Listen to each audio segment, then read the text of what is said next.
Wat is die naam? Thijs. Thijs. Oh shit. Jongens, hij is veel te snel.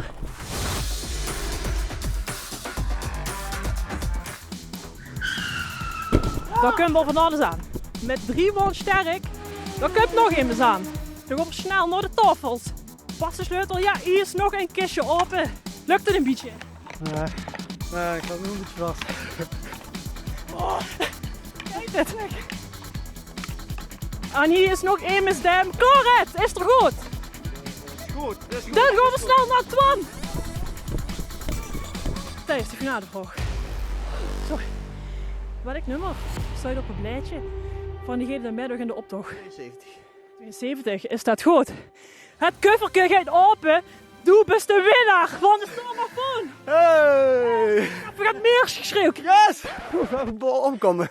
Wat ga je er met doen? Ja, goed besteden met carnaval denk ik, ja. Te drinken met vriend. Pilsje misschien, of 2 of 3. Twan, mogen ze hem overhandigen aan onze winnaar. En wie wil? Hey! Zeker! Applausje! Het is best wel zwaar, hè? Ja, dat is waar, ja. Ja, wel verrekt moeilijk die puzzel. Dit programma is mede mogelijk gemaakt door Tetru, Mobiliteitswereld, Turlinger, Bohaco, D&D Verhuur, Timmermans Carnavalsartikelen en NVM Limburg.